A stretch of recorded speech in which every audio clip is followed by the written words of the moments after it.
এগুলো কি সংস্কার আইন মিয়া? আমরা বুঝি না? এখানে নারী সংস্কারের চাইতে পুরুষ সংস্কার জরুরি, এখানে নির্বাচনের চাইতে সংস্কার গরিবের জরুরি। আপনারা কি সংস্কার 6 মাসে করছেন? জাতির সামনে ক্লিয়ার করেন। যদি একদিন গাড়ি বন্ধ করে দেয়, আপনাদের সোনামণিদের ভবিষ্যৎ কিন্তু একবারে গায়েব হয়ে যাবো। আপনারা সংস্কার দেখেন কোন জায়গায় সংস্কার হয়েছে, একটা রূপরেখা নিয়ে কিন্তু আন্দোলন তৈরি করা যাবে না। নারীরা চাইছে, নারীর ওই দেশের অধিকার রয়েছে, কিন্তু আমার কথা হলো যেটা নারীদের অধিকার সেটা তারা চাইবে, কিন্তু তারা যদি এই ফাঁকে সমকামিতা চায় বসে, ফ্রি যৌন মিলন চায় বসে, এগুলো তো এটা এই মুসলিম দেশে তো সম্ভব না। এগুলো নিয়ে তো এগুলো নিয়ে তো আন্দোলন করতে হয় না, এগুলো তো একেবারে খুব সুন্দরভাবে বোঝা যায়। তারা নারী, তাদের একটা অবাধ স্বাধীনতা রয়েছে, কিন্তু এই যে দর্শন করে, তাহলে এই দর্শনের জন্য স্লোগান কেন? ওনারা খোলামেলা কাপড় পরে রাত দিন সবসময় চলাফেরা করবে, দর্শনের জন্য আন্দোলন করা হবে, এগুলো কোন ধরনের পলিসি বলেন দি? আপনি শুধু দর্শনকারীর বিচার করবেন, দর্শনের উপকরণ যারা তৈরি করে তাদের বিচার করবেন না? এখানে দর্শন করার জন্য উৎসাহ করা হচ্ছে, বিশেষ করে বয়স্ক মানুষরা দর্শন কি কারণে করে পর্যন্ত? এটা তো নারীদের মন করা, কারণ নারীরা যে কার তৈরি এটা জানে না। নারীরা কার তৈরি? নারীরা নিজেরাই তৈরি হয়ে গেছে। পুরুষের লোকে না মিললে কি নারী কোনটা বাচ্চা দিতে পারে? ওরা এত বড় কথা কেন বলে? বুঝতে তো হবে এটা সংমিশ্রণ। আল্লাহ তো এই দলিল মানুষ বানানোর পরেই দিচ্ছে, জানোয়ারের উপরে তো দলিল দেয় না। নারীদের এই ভাষা তো জানোয়ারের রূপ হয়ে গেছে, যে আপনি দেখবেন ওই গরু ছাগল যদি তাদের স্বামীর দরকার পরে কৃষকের নিয়ে আরেক গরু আইনা উড়াই দিতে হয়।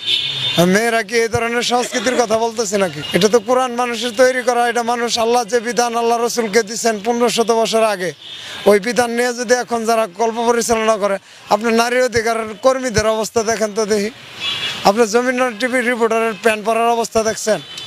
এগুলো কি ধরনের আলোচনা কোন তো? একটা রিপোর্টার আন্তর্জাতিকভাবে দেখবে, তার প্যান্টটা যদি ওই রকম আপত্তিকর হয়, এদেশে দর্শনের বিচার হবে আর নারীদের হবে ইজ্জত। নারীরা তাদের ইজ্জত চেন খুললে দেখাইতেছে, আমি কি করব? চোখে রুমাল দিয়ে রাখবো? এগুলো এভাবে এ ধরনের সংস্কার, এখানে নারী সংস্কার হবে না, নারী সংঘাত তৈরি হবে, দর্শন বেড়ে যাবে, পুরুষদের উপরে আরও আক্রমণ তৈরি হবে। আমি বলবো অতি সত্ত্বে এই সংস্কার কমিটি 2-4 জনকে রেখে, বাকিরা হইল 54 বছরের বেতাত্তা, এই রাষ্ট্রটাকে বিভিন্নভাবে শোষণ করছে, তারা সুবিধার মতো আইন করছে। আপনি বদিউল আলম মজুমদার বলেন, উনি সুশাসনের জন্য নাগরিক সমাজ সুজনের প্রতিষ্ঠাতা। দেখেন তো এই সমাজে 54 বছর কতটা সুশাসন তৈরি হয়েছে। যদি সুশাসন হবে এদেশে, নারী দর্শন হবে কেন? যদি সুশাসনই এদেশে থাকবে, তাহলে নারীরা প্রতিবাদী হবে কেন? আমরা আজকে চালক, আমরা আমাদের অধিকার পাই না কেন? কি সুশাসন এই দেশে তৈরি করা হয়েছে? ওই যে লগে লোক যুগ হয়েছে আলী ইমাম মজুমদার, আপনারা এদেরকে চিনবেন, ওই সুলতানা কামাল, ওই ডক্টর কামাল, ওই ইফতেখার জামান, ওই দেবপ্রিয় ভট্টাচার্য, ওই এমাতিয়া রহমান, অর্থনীতিবিদ সালেউদ্দিন আহমেদ এবং কি অধ্যাপক আনু মোহাম্মদ। এরা কি করে? এরা প্রতিবাদী কথা বলে এদেশের বড় বড়গুলো লুট করিয়া চামে খাইতেছে আর আমাদেরকে অধিকারের কথা বোঝাইতেছে। ওই বদি আলম বাড়ির মজুমদারের বাড়ি কই? আগারগাঁও মোহাম্মদপুরের বস্তিতে, হয় গুলশানে নাইলে ধানমন্ডি নাইলে বাড়ি দ্বারা সুন্দর করে নিজের নামে নিয়ে এখন কইতেছে আমরা সুশাসন চাই। সুশাসনে যদি এই দেশে তাও তাহলে ভূমির ভাগ করবা, দেই তুমি একজনের 3000 একর কেমনে দিয়ে দিচ্ছ, আমারে দেও আল্লাহর হস্তে জমি। এই আইন এই দেশে কিভাবে চলে? এগুলোর কথা যদি আপনারা না বলে, যে কোরআন দিয়েছেন নারীদের যে অধিকার, পুরুষের সেই অধিকারই দিয়েছেন। যে আল্লাহ আমাকে সৃষ্টি করছে, এত বড় দুনিয়া সৃষ্টি করে দিছে, আজকে অধিকারের জন্য লাফাও, পায়ের তলার মাটি যদি আল্লাহ গায়েব করে দেয়, তোমাদের অধিকার হান দেয় যাবো গা। কিন্তু আল্লাহ কাউরে বাধ্য করে ইসলাম মানাবে না, কারণ বাধ্য করে আইন মানানো হবে না। আল্লাহ নারীকে সর্বোচ্চ সম্মান দিয়েছেন। আমরা আপনি দেখেন যে ইসলামী আলেমরা কিন্তু দর্শককারী হয় না, ওই মাত্র স্কুলের শিক্ষকরা দর্শনকারী হয়েছে। এদেশে বাংলাদেশে প্রথম দর্শনের বীজ বনছে পরিমল, উনি কিন্তু মাদ্রাসার শিক্ষক না, আর মসজিদের ইমাম সাহেব না। এগুলো আপনারা দেখবেন, আপনারা প্রচার মাধ্যমে আপনারাও দেখেন, দেশবাসীর সামনে সব কথাই তুলে ধরেন, সঠিক কথা তুলে ধরবেন। নারীদের এই ধরনের আইন দেওয়ার ফলে দেশের সমকামিতা বেড়ে যাবে, পুরুষ নির্যাতনের সংখ্যা বেড়ে যাবে। আপনারা জানেন যে বাংলাদেশের ভিতরে পুরুষ নির্যাতনের কোনো কমিশনই নাই। আমি এর আগে স্বৈরশাসনের আমলে আমি এক নারী নেত্রীকে বলতে শুনছি যে আমি একটা রাজনীতি করি, আমি একটা নেত্রী, আমি দরকারে 5টা পুরুষের লগে মিশমু, তুই আমার স্বামীর জায়গায় থাকবি। তুই যদি আমার কিছু কবি বড় ভাইদের বিচার দে, আচ্ছা তারে দিব। এগুলো কি সংস্কার আইন মিয়া? আমরা বুঝি না। এখানে নারী সংস্কারের চাইতে পুরুষ সংস্কার জরুরি। এখানে নির্বাচনের চাইতে সংস্কার গরিবের জরুরি। এখানে রাজনীতিবিদদের সাথে আলোচনা করার চাইতে গরিবদের আলোচনা করা জরুরি। তা আপনারা জরুরিগুলো করবেন না, জরুরিগুলো মাথা ছাড়া দিয়ে আসবে, আর আপনারা বড় বড় মঞ্চ করে গান করবেন। কি করবেন? সেরিনা সাবে ওই আয়ুব বাচ্চু কয়, পাগলা হাওয়ার জোরে ব্যাংকের টাকা গেছে উরে। এখন আমরা রিক্সাওয়ালারা কি করে খাবো? হ্যাঁ, পাগলা হাওয়ার জোরে ব্যাংকের টাকা গেছে ওরে। এখন রিক্সাওয়ালার কপালে কোনো কর্ম করে খাওয়ার জায়গা নাই। দেখছেন? এভাবে গান তৈরি করে শিল্পী নাচায়া মঞ্চ করে লাল কালো প্রোগ্রাম করে দেশবাসীর অধিকার দিতে পারবেন না। দেশবাসীর অধিকার দিতে হলে, সঠিক সংস্কার করতে হলে জুলাইয়ের যে ঘোষণাপত্র আছে ওটা আমাদের দিয়ে ঘোষণা করাই দেব। আমার লগে ওরা আলোচনা করে না। তারা আইনা রাষ্ট্রীয় অতিথি ভবন যমুনা দিয়ে দিচ্ছে। উনি সুযোগে ওনার নামের 666 কোটি মামলা খালাস করে নিচ্ছে। সবাই বলেন সুবহানাল্লাহ। একটু জোরে জোরে বলেন, সবাই বলেন সুবহানাল্লাহ। তার কারণ হলো যে উনি ওনার 666 কোটি খালাস, অথচ রিক্সাওয়ালাদের সম্পদের নাই কোনো তালাশ। ইন্দা ওই যে অর্থনীতিবিদ্যা প্রিয় ভট্টাচার্য অর্থনীতির শ্বেতপত্র ঘোষণা করে দিয়েছেন। উনি অর্থনীতির শ্বেতপত্র ঘোষণা করে বলতেছেন, বাকি কাউন্সিলর উপদেষ্টারা আপনারা কি সংস্কার 6 মাসে করছেন জাতির সামনে ক্লিয়ার করেন। এটা গণমাধ্যম ভাইয়েরা আপনারা ভালোই জানেন।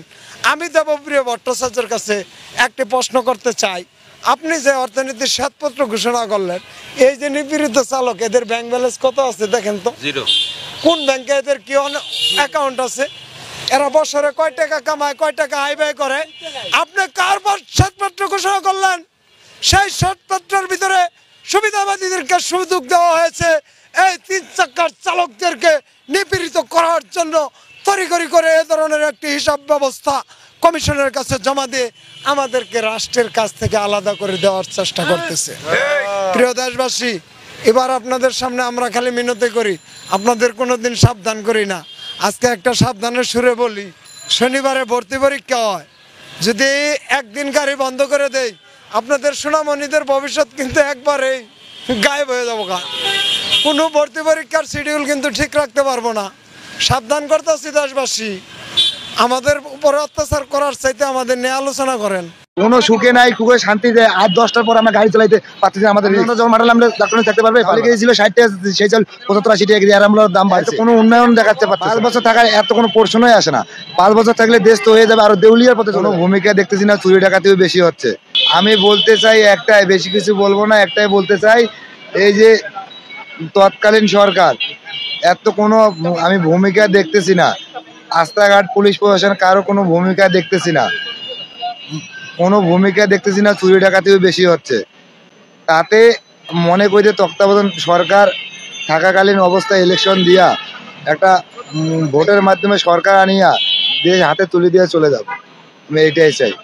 5 বছর থাকার এত কোনো প্রশ্নই আসে না। 5 বছর থাকলে দেশ তো হয়ে যাবে আর দেউলিয়ার পথে চলে যাবে। এত কোনো উন্নয়ন দেখাতে পারতেছে না। 5 বছর থাকলে দেশ দেউলিয়ার পথে চলে যাবে। আরো চাউলে গিয়েছিল 60 টাকা, সেই চাল 75-80 টাকা কেজি। আর আমলার দাম বাড়ছে, কমে নাই। যে কোনো জিনিসের দাম বাড়ছে, কমে নাই।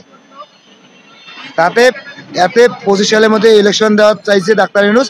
25 সালের মধ্যে ইলেকশন দিয়ে সুন্দরভাবে দেশ ভোটের মাধ্যমে আসবে, তাকে বুঝিয়ে দিয়ে চলে যাবে। না, ওরা এখন বলবেই, ওরাতে আরো 5 বছর থাকতেছে, আরো তবে ওরা বলতেই পারে। তা তো আর এটা না, ওদের সুবিধা দেখলে তো আর হবে না। আমজনতার সুবিধা সবাই দেখতে হবে, খালি ছাত্র সুবিধা একা দেখলে তো আর হবে না। ছাত্র কি একাই করছে লড়াই? আমরা রিস্কালাও যা করছি লড়াই, আমরাও দিছি যান। 25 সালের মধ্যে ইলেকশন দিবে, এবার এখন ভোট দেবো শান্তিপূর্ণভাবে, এটাই আমরা চাই। সরকার ভোটের মাধ্যমে যাকে আমজনতার যাকে ভালো লাগবে তাই ভোটের মধ্যে যাই আসবে, তাই আমার সরকার। বলবো না তো বিএনপি জামাত জাসদ এগুলো বলবো না, মাগা যা ভোট দিবে তো আমজনতা। আমজনতা ভোটের মাধ্যমে যাকে বেছে নেবে তাই সরকার আমাদের। 5 বছর ওকেও দেখবো, দেখার পর যদি ভালো না থাকবে আবার জনগণ পাল্টাবে, আমজনতা পাল্টাবে। ডাক্তার হিসেবে এই 5 বছর টাকা কোনো উদ্দেশ্যই আসে না। 5 বছর টাকা কোনো উদ্দেশ্যই আসে না। ওই তাল বায়না করিয়া ফখরুল কাটে এই যে 3 বছর, এও কাটাতে চাই 3 বছর।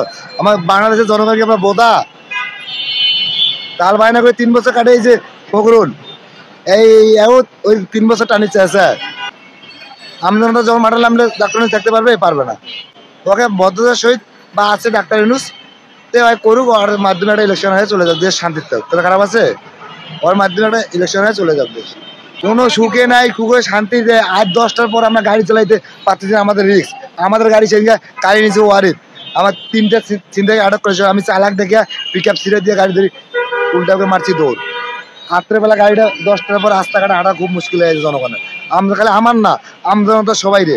আর অন্যবার ঢাকা সহ সারা বাংলাদেশ সারা রাত ঘুরলেও ওরকম পাওয়া যাচ্ছিল না। এই কিছুদিন থেকে চোর ডাকায় সন্ত্রাসটা বেশি হয়ে গেছে। সেনাবাহিনী আছে এই জায়গায় গেল, আর ওরা গাড়ি পাড়ায় নাই, আর এক করে ডাকাতি চলেছে। কয় টাকা টহল দিবে সেনাবাহিনী? টহল দিয়ে যাচ্ছে মনে করেন, গাড়ি পাড়া দিলে এবার ডাকাতি চালু হয়ে গেল। পুলিশ তো কোনো ভূমিকাই দেখি না পুলিশের। পুলিশ মাসিকু মাসি না কয়, মনে কাকই কিছু না কয়। পুলিশ এই যে এখন বর্তমান মানে বোবা পুলিশের কোনো ভূমিকা নেই। পুলিশ কোনো আর্মি না ভূমিকা পালন করতেছে, পুলিশের কোনো ভূমিকা নেই। খালি একটাই আমি চাই 25 সালে ইলেকশন দেব, দেশ শান্তিতে আমরা শান্তিভাবে ভোট সেন্টার ভোটটা দিয়ে আসতে পারবো।